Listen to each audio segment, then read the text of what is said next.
Yo, what's up? It's Buff Missionary back again. And you know what? We out here trying to change the game up. Like, subscribe, and share. We're going to be taking you on another journey here starting, what day is today? May 31st, 2023. Even though it technically started yesterday, but that's okay. It's going to continue on for the next several years, actually. So we're going to be following the story on this. And I am kind of excited. Man, where do I begin? So being here at Andrews, going through the seminary, studying religion and theology and all that, those of you who know me know I have absolutely zero interest and desire whatsoever to be a pastor, all right? Respect to those of y'all who that's your calling, but I'm not gonna lie, I never felt like it was mine. But it puts me in an interesting position because I go through and I get the same degree that all the pastors do, but I'm not going to be a pastor, right? So how am I going to use this? And what I ultimately realized is that, again, no disrespect here, this is just my thoughts and my perceptions on this. You know how a high school degree kind of everybody gets, just so you get some general stuff before you go to college and choose an area you want to specialize in? That's kind of how I view the seminary. So the MDiv is that catch-all. You get a little bit of this, you get a little bit of that. You know, if you're already working and if you're already sponsored by someone, you're getting that degree and you're going back to put that new education, that new knowledge into practice. But if you're not and you're kind of forging your own path, then seminary becomes like high school where, okay, now I've gotten that base general knowledge, and now I need to take the next step and figure out what's next. So to give you a little bit of context and background, right? I was graduating last summer, just under a year ago now, last August. Man, you know, we're getting our diplomas, we're going in the back, getting the photo ops and everything. It was cool, it was a surreal moment. It was good vibes, good times. I'm back there in the back, we're walking through and you can see people crossing the stage. They got the TV set up in the back so you can see. Next thing you know, all the doctorate students come around and their gowns on another level. Ours were kind of just basic. They're black. We have our little, I think it's called the stole with the gold and kind of red burgundy-ish on it. And yeah, you know, we're all back there and, you know, cool, whatever. But seeing them walk across the stage, I was like, ooh, I want to do that. I want to level up and get a doctorate. Because I'm sitting here, yeah, I got the diploma, but what am I going to do with it? Very similar, eerily, to graduating undergrad with a business diploma and degree that I wasn't sure what I was going to do with. But the only thing I had in the back of my mind is that I do have a passion for missions. Of course, if you know me, you already know this. Having served in Palau for a number of years, being back here and encouraging, trying to inspire students to go and to serve as well, there is, oddly enough, a doctorate program in missions. I never would have considered it before. Actually, before when I first signed up to be a part of the seminary program, there was a missions emphasis or concentration that you could have taken on the master's level and been good to go. But by the time I actually showed up on campus a couple years later to take classes in person, they dropped the program because no one was doing it. Imagine that. Andrews University, world changers made here, right? Oh, don't get me started on that. I'm looking at myself, I'm seeing what I've got and where I would like to go, and it's like, you know what? Let's go ahead and do this. Let's get the stamp of this thing in this missions doctoral program. Now, that's all well and good, but here's the problem. And I'll give you a bit more of these details and tell some of these other stories to kind of fill in the gaps later. I want to do two things today and focus on that. Tell you how I got here and then tell you how the first couple days went, and that's it. All right, everything else we can talk about in another video. So signing up for that program and kind of determining where I wanted to be in the mission field, what I wanted to do. My idea is to be a bridge between the locations out there overseas and maybe even local places in the States that need help, that do not have enough help. And I want to tell the stories of those people who are being served by the missionaries. I want to tell the stories of the missionaries who are out there serving, who don't always have a great platform to share the things that they were able to experience.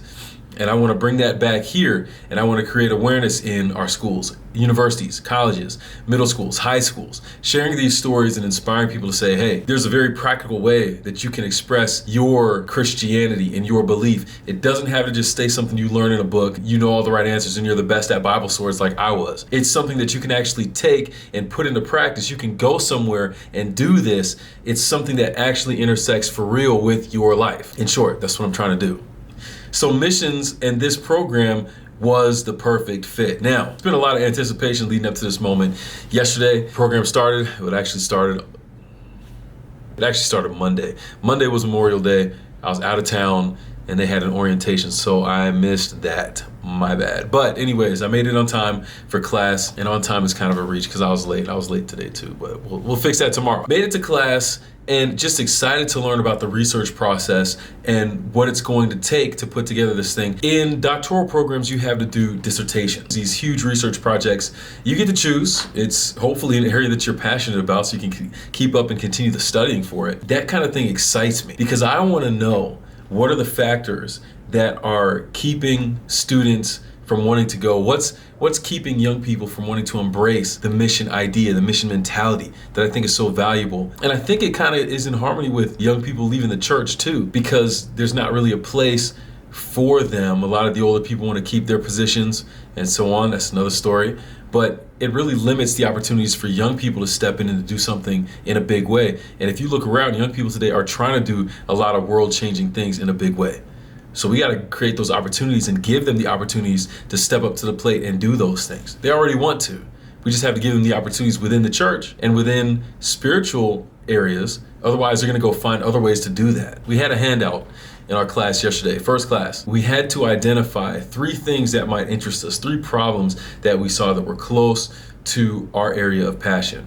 And here are the 3 things that I came up with. The first one is the lack of stories that we're hearing about missionaries and those who are impacted by missionaries. Talking about the locals here. These stories are not being heard enough in the schools, the middle schools, the high school level, and even the university level. I'll put it this way. I'm kind of getting into a story I didn't want to get into right now. I was at the NAD a few months back interviewing for a position there. Obviously, I didn't get it because I'm still here. And that's okay because that was my preference after the interview went. We had a little discussion on the state of missions and student missions in particular with our universities. And here at Andrews, there's an interesting thing where students come to a school called Andrews, used to be called Emmanuel Missionary College. When they hear about missions, it's like it's the first time that they've heard about it, or they've heard about it and decided that it's something that they would want nothing to do with. Well, I need to do some research on this to really figure out what's going on there. To give you some compare and contrast, when I grew up, we had Mission Spotlight in church. We heard about these stories in schools, and it seems like Mission Spotlight is kind of done with. I can't remember the last time I've seen a Mission Spotlight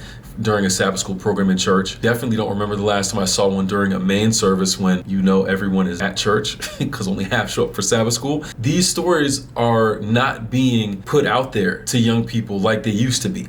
So it's just a surprise to me that a lot of students come to a place like Andrews and they don't know who Andrews is. They don't know about the missionary. And we have a statue outside the front of the church here called Pioneer Memorial Church.